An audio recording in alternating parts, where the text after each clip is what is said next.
Hello and welcome to the Game Day podcast from talkSPORT with me, Sam Matterface, the former Chelsea left-back, Benfica legend, West Ham stalwart, Charlton guru Scott Minto is here as well as our transfer newsbreaker, Alex Crook, who is alongside us every single time we do this podcast. This week, Arsenal show their championship credentials. Chelsea and Liverpool play out a mediocre mid-table matchup at Anfield on Saturday. The Toffees are stuck in a moment they can't get out of. We'll also have some fun with Crook about Manchester United. This is the talkSPORT Game Day podcast.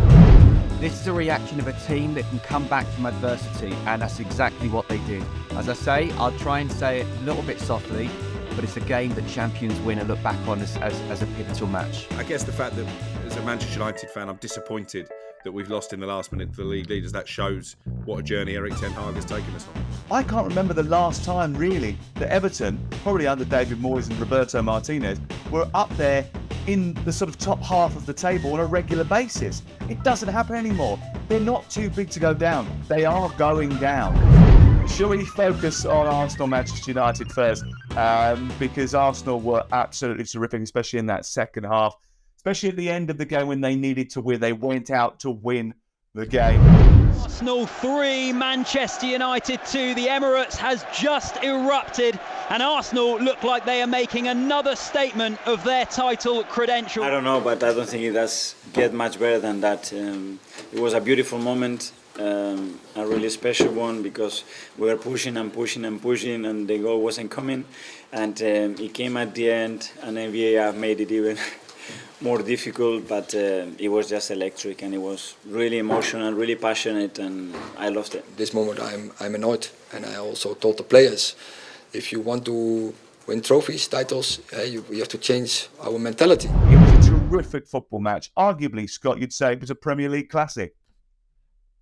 I think it was. There's no argument about it, Sam. I mean, look, it was a proper old school Arsenal United game, wasn't it? Played with passion and intensity, and you know, the Arsenal went at it from the start that they've been doing all season. United kind of held on in those first few minutes, and they came back and answered with Marcus Rashford. And you're right, you know, for me, champions, and I still slightly favour City. We'll wait until that City game mid-Feb, but champions find a way to win. And in the end, I think United were hanging on. Arsenal were going for the win. But I'd also like to just highlight the reaction of the players and Mikel Arteta as well when they went 1-0 down. You know, they haven't been 1-0 down at that early as well against one of the top teams. The team, of course, that had beat them, the only team that had beat them in the Premier League so far this season. The reaction of the players was like waving to the fans, saying, come on, get behind us. This is a setback and nothing more. Nothing that we can't get over. And Arteta did exactly the same.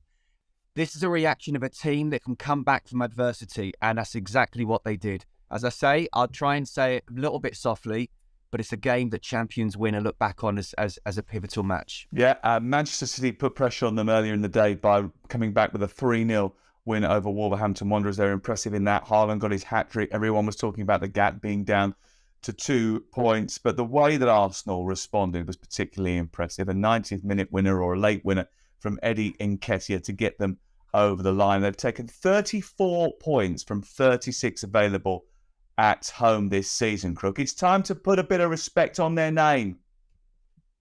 Definitely, and what encouraged me is that we had Arsenal fans ringing our show on Sunday night and finally admitting they could win the championship for the first time in nearly 20 years, because that to me felt like a season-defining moment. You mentioned the home form there, the only points dropped in that 0-0 draw against Newcastle. I think it's going to be very difficult for anybody, even the mighty Manchester City, to go to the Emirates and win. It's become a real fortress. The atmosphere is fantastic. You can see the relationship between the Arsenal players and their supporters, their adoration for Mikel Arteta.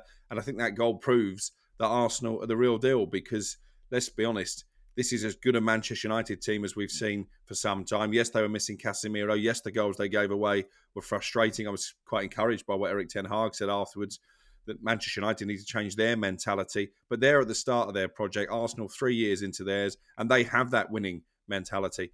I really think they can go all the way. What a fascinating season it is, the fact that, you know, Liverpool and Chelsea in the middle of the table, Manchester United are rebuilding, getting back up there, Newcastle gate crashing the top four, Arsenal seemingly running away with the Premier League title. It's fascinating to watch, it's fascinating to follow, But I suppose it's not fascinating if you're married to an Arsenal fan and you are a Manchester United fan. I mean, it was crushing, that last-minute winner. But again, I guess the fact that as a Manchester United fan, I'm disappointed that we've lost in the last minute to the league leaders. That shows what a journey Erik ten Hag has taken us on. Talking of journeys, Eddie Nketiah had 7 goals in 7 games.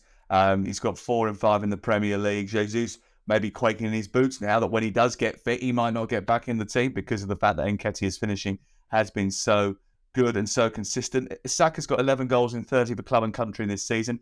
The players and the quality level that Arsenal have managed to put together have been impressive. And I think there was a lot of eyebrows raised in the summer when Eddie Nketiah was handed a new contract. However, he's proved everybody wrong. Absolutely. Look, I mean, questions were asked with Gabriel Jesus when he was injured, and I was one to sort of say, look, I do think Arsenal need to go out and buy. You can't rely on Eddie Nketiah. And then the first couple of games, it's like, well, he's scoring. He's not just scoring, he's playing well. And my next question is, but can he do it game after game after game? Well, look, we're what are we, 5 games in, 6 games in? He is doing it. And you know what he's doing that Gabriel Jesus hasn't done much? He's put the ball in the back of the net as well. I know there's a lot of Arsenal fans and neutrals will probably say, well, how can you not play Gabriel Jesus straight away once he's fit? I think not only has Eddie Nketiah scored goals, he's also linked the line really well. He's played well with the midfield and his wide players. And I also think it would send a message from Arteta, which is what he's trying to do anyway, that no one player is bigger than the team. So for me, I think it would be a massive statement to say, Gabriel, you may be fit, but the stats say it all. We're carrying on as if you were playing. Eddie Nketiah is a major part. You're going to have to bide your time for a couple of games, and let's see how this one goes. It's fascinating to see. I mean, listen, the one thing they haven't got is squad depth, really, Arsenal, and he hasn't had to make too many of those big calls. It'll be interesting to see what happens when he has to, and when next year, when they're in the Champions League and they've got to rotate a little bit more, how he manages to deal with that, because that's the next test for what is still, let's be honest about it, a rookie manager, really. Arsenal had 63 touches in the Manchester United box. No side in the Premier League this season has had more than that. Particularly impressive and shows they're attacking in 10. Manchester United did score a couple of goals, but what's the verdict on Antony? I mean, we have a long chat about this quite a lot. He does impact games, he does score goals, he does create goals, and his goal involvement ratio, if you look back at what he's done at Manchester United and going further back at Ajax as well, it's pretty impressive. But his overall contribution to the game, he drifts in and out of it all the time. Is that what you want from an £86 million player, Crook?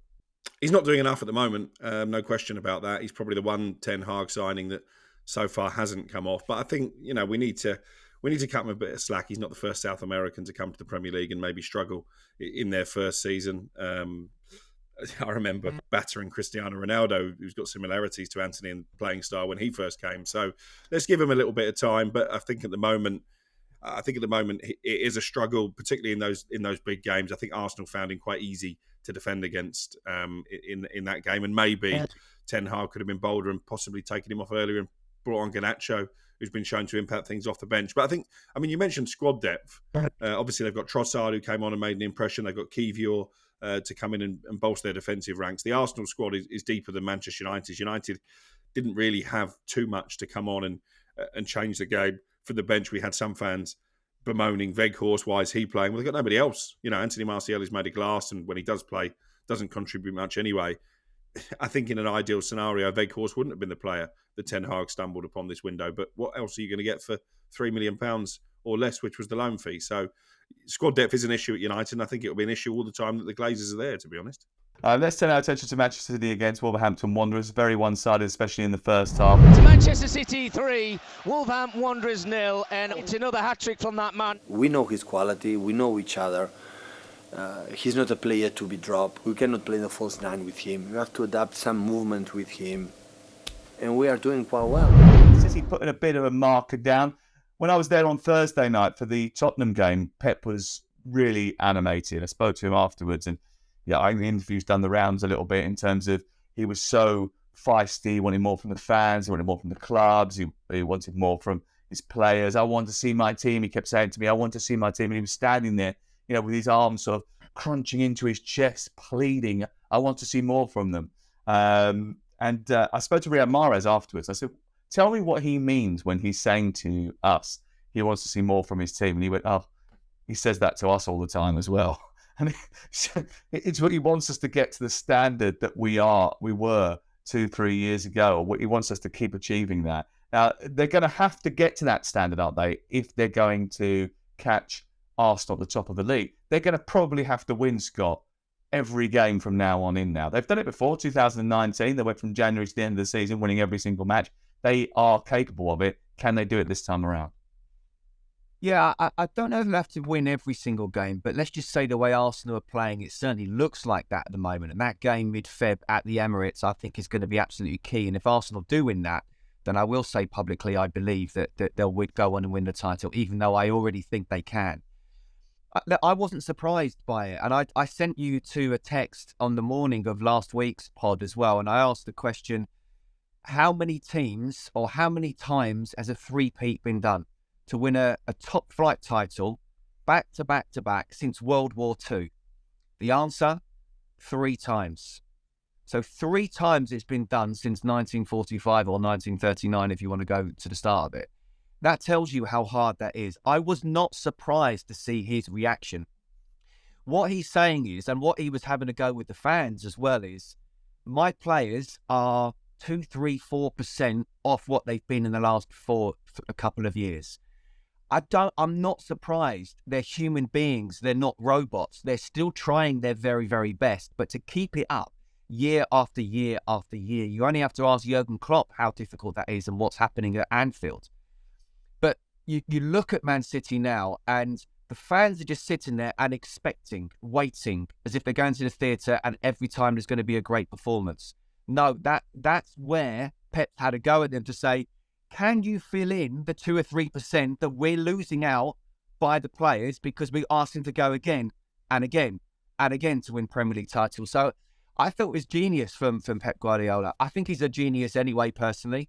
He's asking the fans to get behind a team that are really trying their best, and they've got 45 points after 20 matches. If Arsenal weren't an absolute fire, they'd be top. And how many times has it happened? Won 3 consecutive top flight titles in English football since the World War. 3 times. It's incredible what Man City are doing, but you're right, Sam. Arsenal is almost the perfect storm for them in the sense that what you mentioned, Liverpool and Chelsea where they are, Tottenham in transition, as are United. City are not doing bad.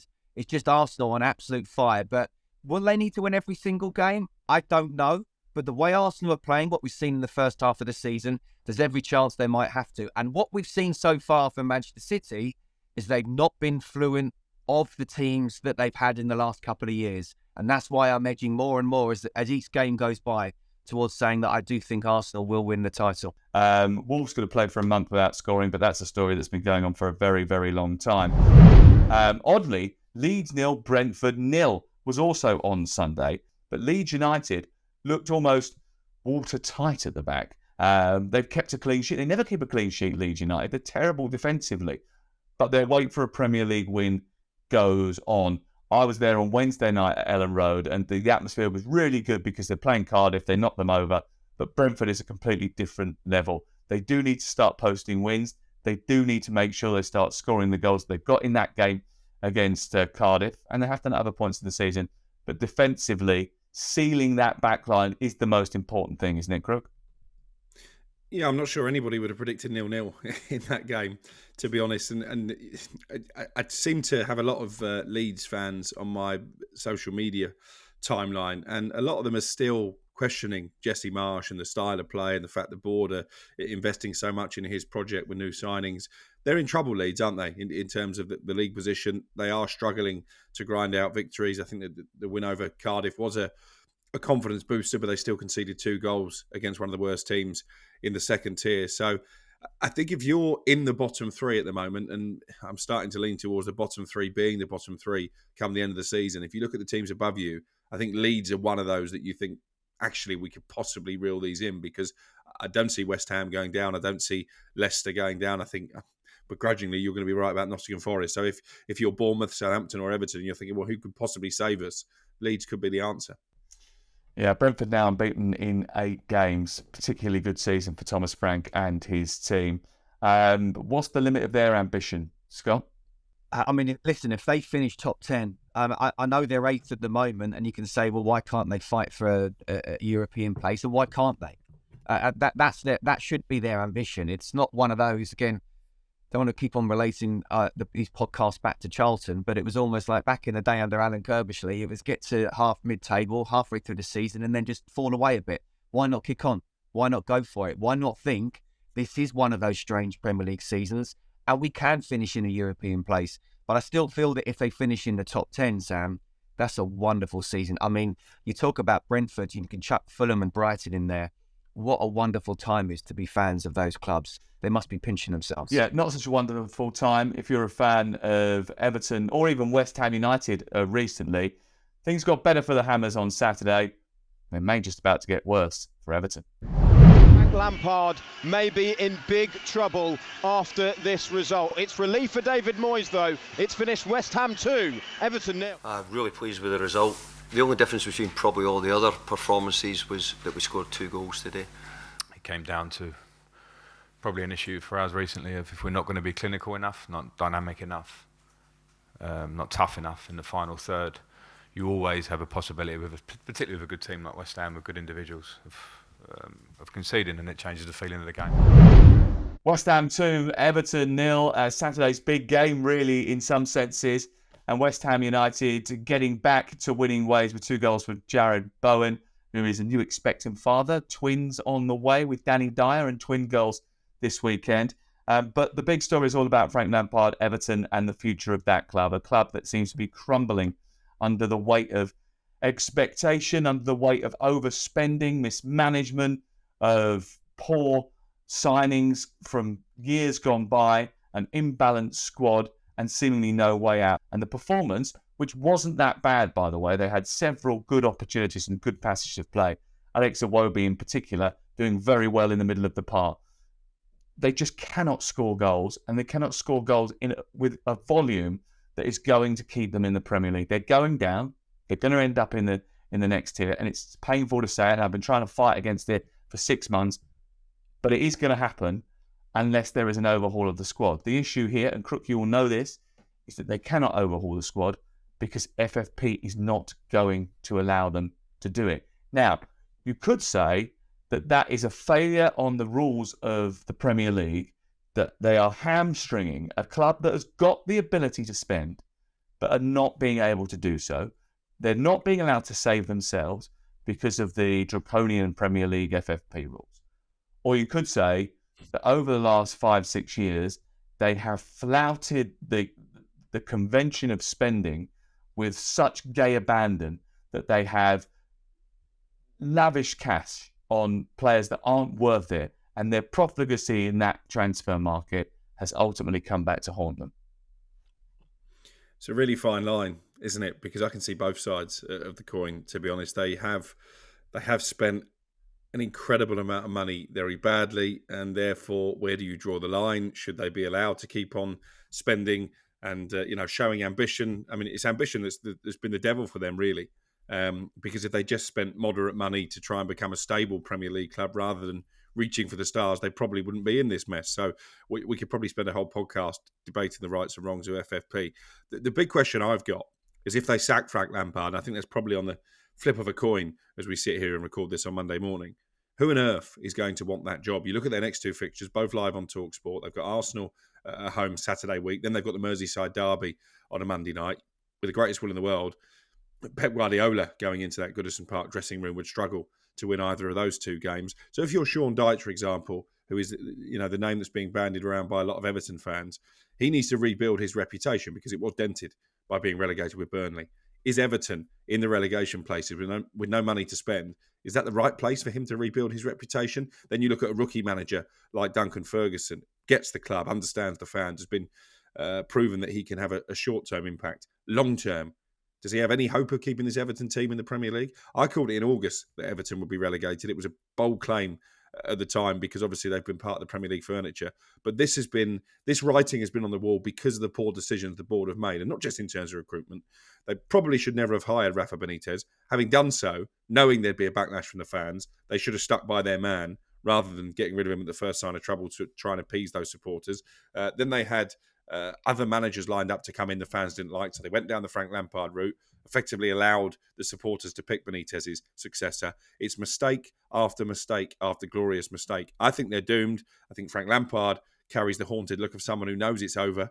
That video actually of him with the Everton fans trying to reassure him that he still had their support. I thought that made uncomfortable viewing. That to me looked like a manager who is really buckling under the pressure of this job. So there's no quick fix. There's no way out as far as I'm concerned for Everton.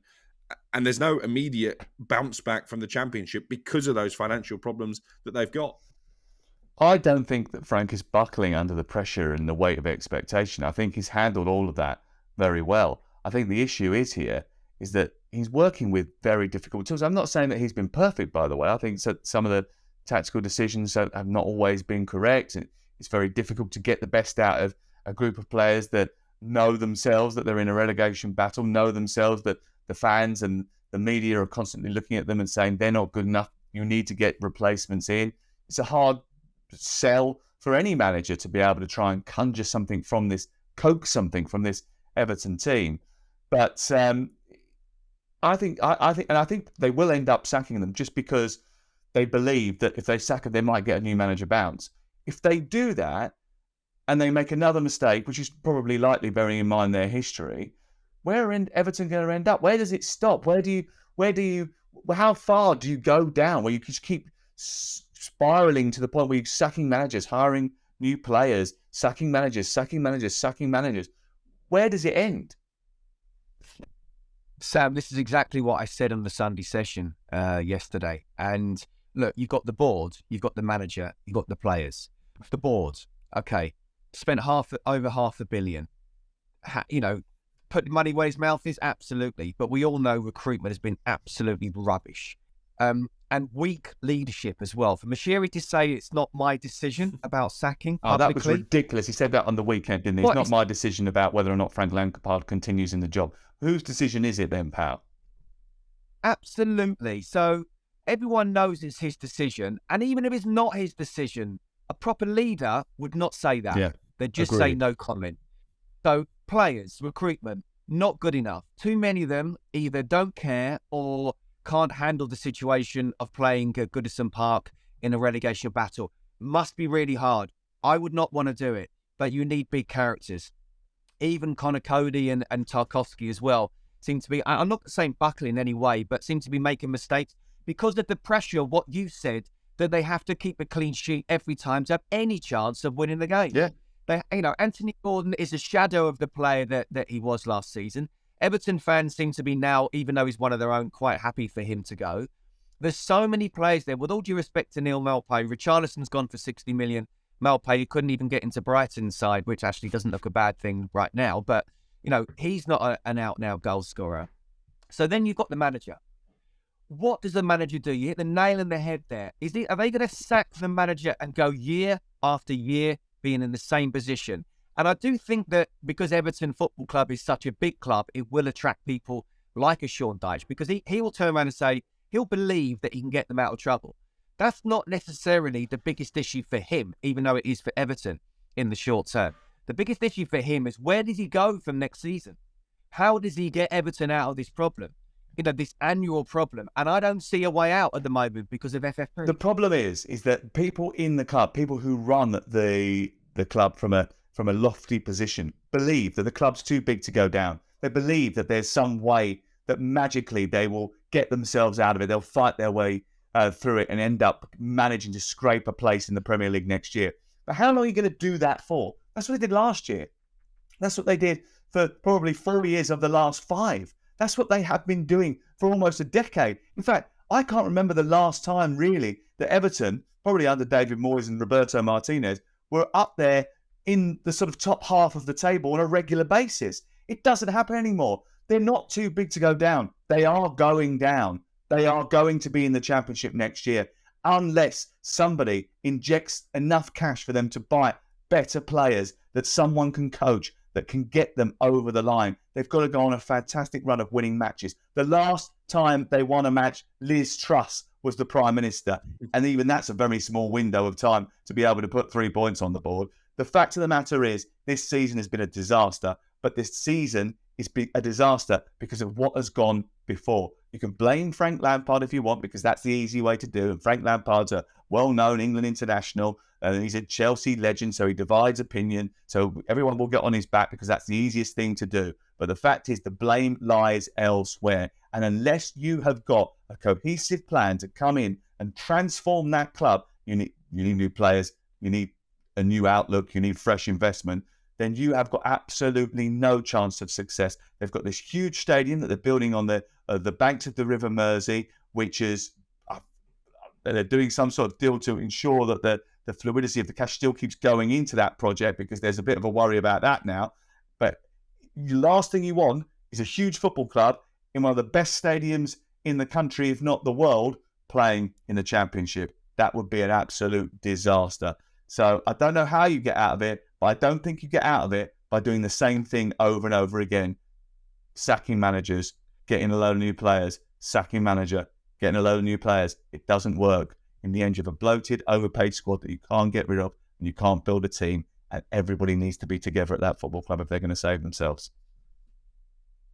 Absolutely. And my worry is that Frank can't go and get players. You know, the players are already there, very good contracts, so you can't get rid of them. And FFP, I don't know how that works in terms of paying up. He has to deal what he's got. And you're right, look, he's not without criticism. I think almost he's been too nice at times. You know, they went 3 at the back at the Etihad and somehow got a point. I think it was the very next game. They were Brighton at home. The fans are expecting, of course you're expecting, you know, this is only Brighton. Well, you know, we know Brighton are a good side. So what does he do? He goes 4 at the back. He should have, and then just got tore apart. Should have been stronger and said, you know what, I'm going to go 3 at the back here because I know this side are up against. We may be at home and we may be a bigger club than them, but they're a better side right now. But my worry for Frank is, and as we're speaking, he's still in the job, is that the only alternative the board have right now to change anything at all, to stop Everton going down, and I agree with both of you. I've been very sort of reticent to give that third team, but at this moment in time as to who I think will go down, I do think it will be Everton. And my worry for Frank, even though it's certainly not completely his fault, but he's only probably 5-10% at fault.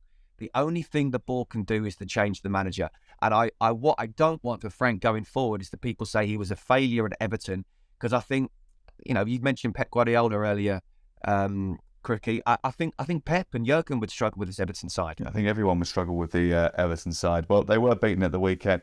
And as you say, the next 2 games are live on talkSPORT. Arsenal at home and then the Merseyside derby. We're looking forward to bringing you both of those. I'm not sure that the Everton fans are looking forward to them. Leicester 2, Brighton 2. Leicester, more drop points for Leicester. 19 points from winning position. What on earth is going on there? They're in a similar sort of position with FFP, but you would have thought they had enough talent to be able to sort of get themselves into a better position than which they are. Crook, what did you think of the game? Well, I thought it was really entertaining. And actually, I don't think it's a bad point for Leicester. I fancy Brighton to go there and win, particularly having taken the early lead. You know, they're a good side, Brighton, and they're the complete opposite of what you're talking about with Leicester and with Everton. They are flooding with confidence at the moment. The likes of Solly March, who actually missed an absolute sitter to win the game at the end. Matoma is a joy to watch. McAllister is carrying the look of somebody who's just won the World Cup playing alongside Lionel Messi. So I don't think it's a bad point for Leicester. I was interested with Brendan Rodgers' comments after the game. And he was basically saying that his players are too careless in possession. Maybe the first time that we've seen him round on his players this season, and a sign of his frustration. They're doing a little bit of business, aren't they, in the transfer market? They brought in the left-back Christensen, and he will debut, no doubt, in the next round of games. So I think they've got enough quality, Leicester. But their big problem is how do you replace Jamie Vardy, who obviously hasn't scored anywhere near the number of goals this season that he has in previous campaigns. Obviously, they've got Patson Daka, who hasn't really stepped up to the plate. It's not going to happen for Iheanacho now. So I think they've got a rebuild on their hands in the summer. And again, you wonder, with the FFP restrictions, do the owners have the money that Leicester need to invest to get themselves back challenging the top half of the table in the summer? I think this season is just going to be one to write off for Leicester. I don't think they're going to go down. Matoma's goal was an absolute cracker. Ferguson's header for the second Brighton goal was superb as well. The way it loops over, brilliant positioning. He's a cracking little player. I really like him.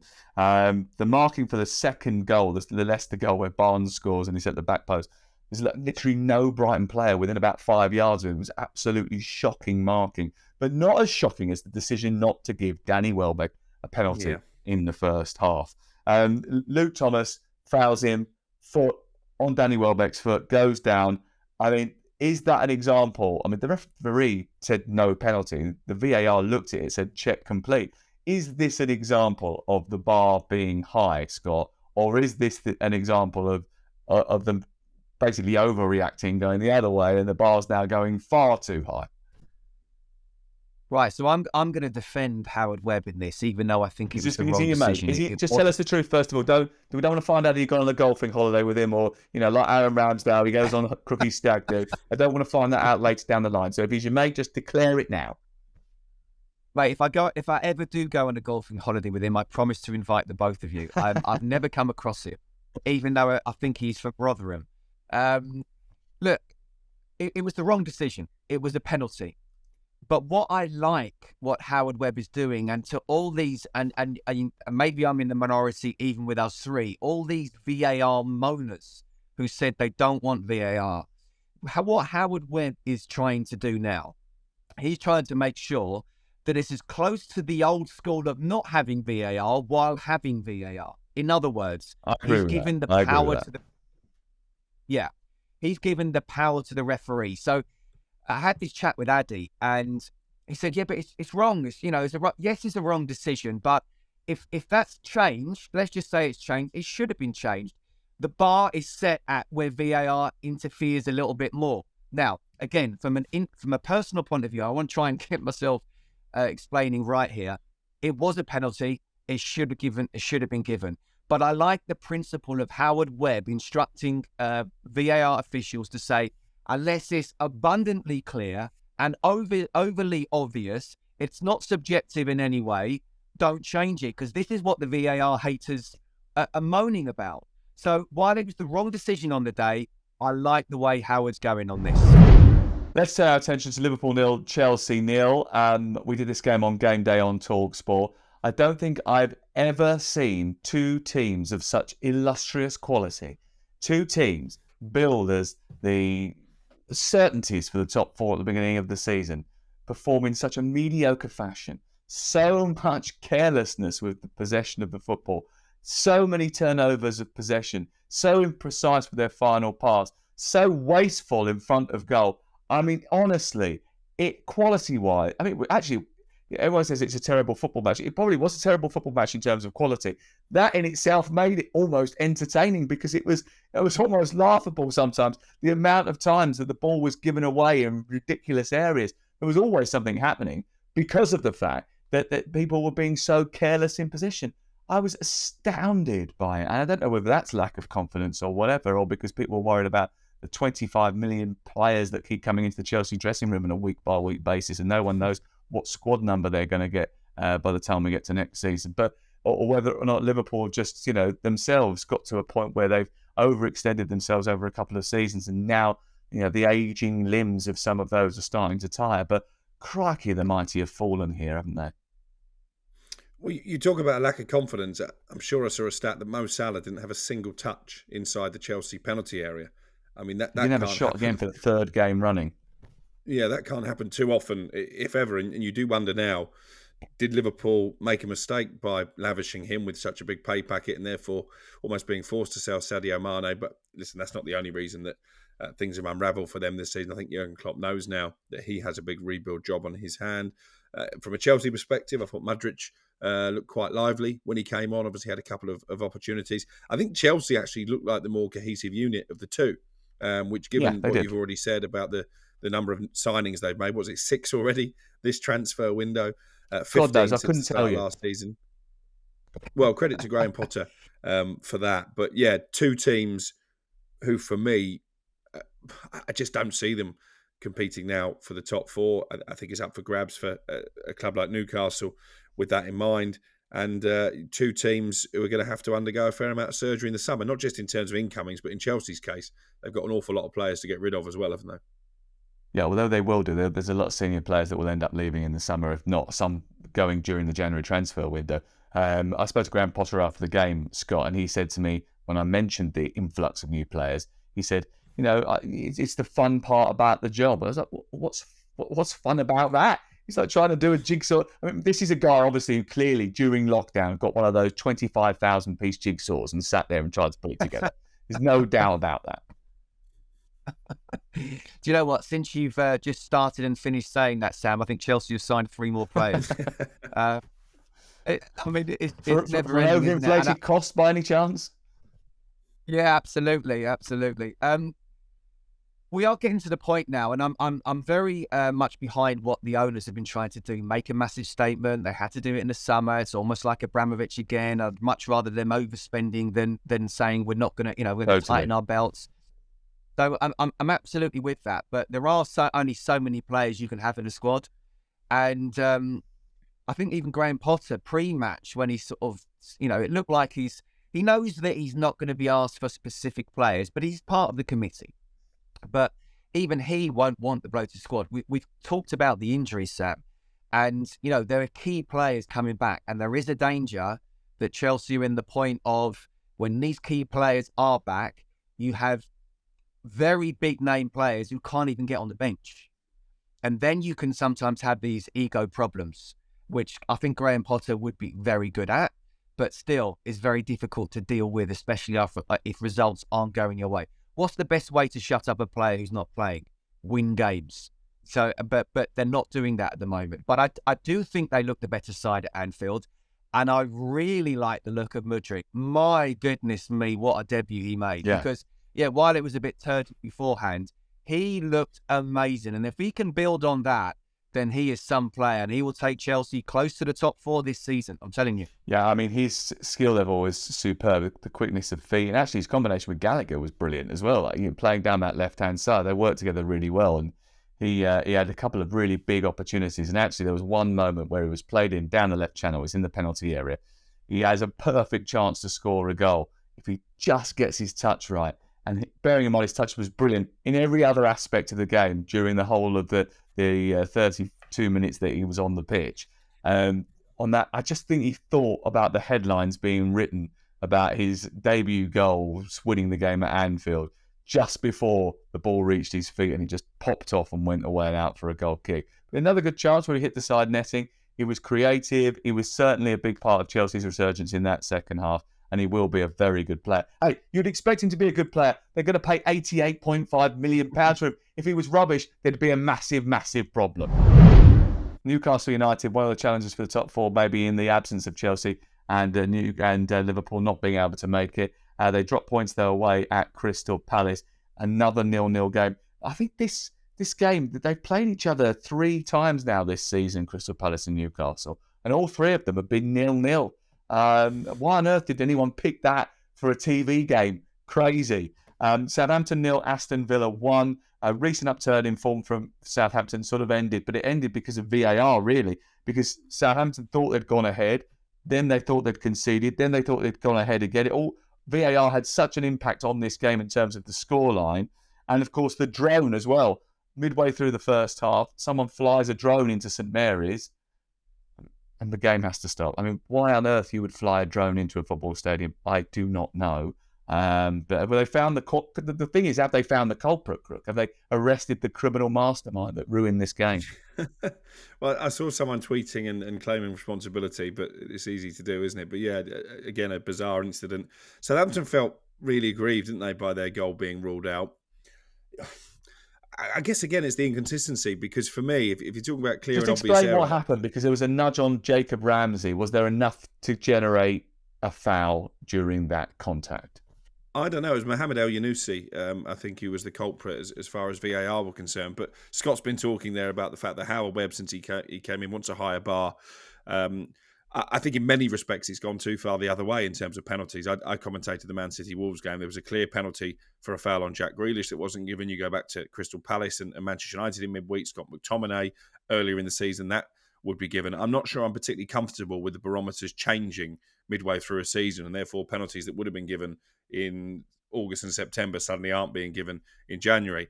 But if you're doing that and you're setting that high bar, I'm not sure that the Southampton goal should have been ruled out. I'm not sure there was enough contact for it to have such a meaningful impact on such a game-changing decision, because I think if that goal stands, Southampton win the game and suddenly their season looks a lot brighter.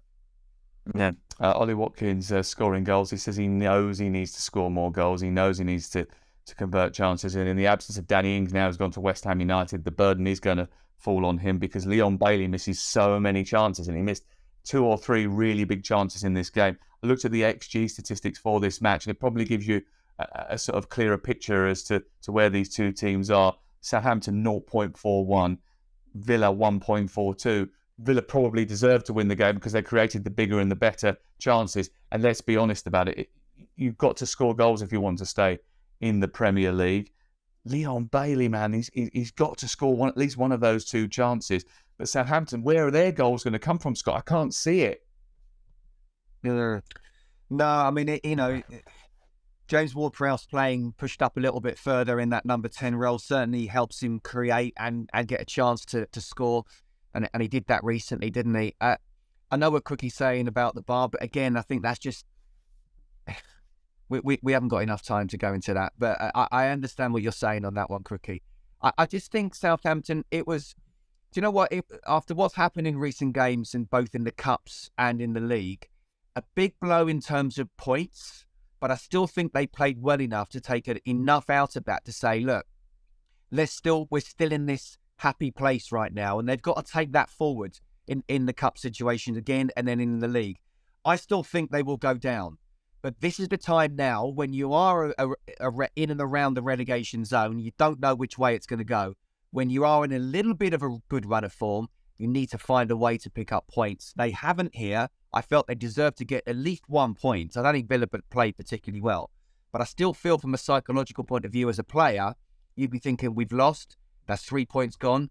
But actually, that wasn't a bad performance. We can kick on for the next game. And Villa are not the prettiest side. They're not the greatest football team, but they do produce performances that get them over the line and put 3 points on the board. I was at the Wolverhampton Wanderers game the other week, and they just got over the line and got a point in that match. They probably didn't deserve to get anything out of it. This is another game where they've dug out 3 points, and if you keep doing that, you keep putting points on the board, it gives you time as a manager to shape the squad, to shape your team, to sort of maybe always build a little bit of confidence amongst the group that they can believe in your plan and what you're doing, because what you're executing seems to be coming off.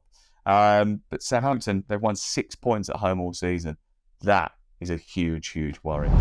Bournemouth won, Forest won the last game. Crookie, you were at the Vitality for this one. It's ending a run of 4 defeats on a spin for Gary O'Neill and his team. But Nottingham Forest, again, clear of the bottom 3, doing very well in terms of picking up points and scoring goals on the road, which is important for them. Well, yeah, that was only their 3rd away goal of the season, I think. So I wouldn't say a corner's necessarily been turned in that department. Bournemouth were much better. Probably their best attacking performance. Well, definitely their best attacking performance since the World Cup break. Dongo Ouattara coming in from Lorient, very raw, going to be fun to watch, but he had a really positive impact on the team. Jayden Anthony took his goal well, and they missed a couple of massive chances. Kiefer Moore heading over the bar from 6 yards out. I mean, if he can't score that kind of goal, he may as well pack up and go home, because that is what he's built his career on. So that was a massive miss. Wow, you're not going to start on him now, are you? Well, listen, it's a game-changing miss. If they go 2-0 up, I don't think Forest get back in the game. In the end, Forest had more options to come off the bench. The depth of their squad was better. The 5 changes that Steve Cooper was able to make had an impact. Sam Surridge against his old club, having been booed on weirdly by the Bournemouth fans, despite the fact they sold him for decent money, comes up with the equaliser. And it's 2 points drop for Bournemouth. And you look at their upcoming run of games, it's difficult to make too much of a case for them picking up too many points. I think they're in deep trouble now. First time all season they've dropped into the relegation places. Hard to see them getting out of it. Sam, that is massive 2 points dropped. I mean, as big as they come. You're up against Nottingham Forest, who themselves are trying to dig themselves out of a hole, which they're doing at the moment. Crookie's absolutely right. Look, Kiefer Moore, anyone can miss a chance, but you can't miss a chance when you're down there like that, 6 yards in front of goal.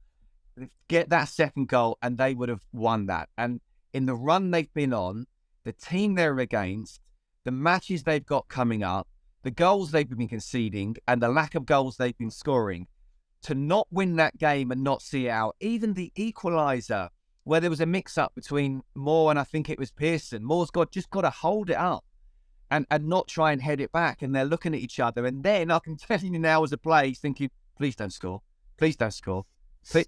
Oh, no. Because that was a big, big moment for Bournemouth. If ever they were going to try and turn things around, that was the game to do it. That's more than 2 points dropped, in my opinion. Especially given the games they've got to come. I mean, you got Eddie Howe's return. They go to Brighton in their next Premier League game. Very difficult game. I think they've got Wolves coming up as well. Wolves have improved under Lopetegui. Liverpool as well, I think, on the radar. Man City not too far off in the future, visiting the Vitality. It's a tough situation. But I think the powers that be know that. They knew they were up against it because of the takeover situation meant they couldn't sign the number of players, the calibre of players they want in the summer. They're trying to save this window, but take the Arnaut Danjuma situation. They made him a massive offer.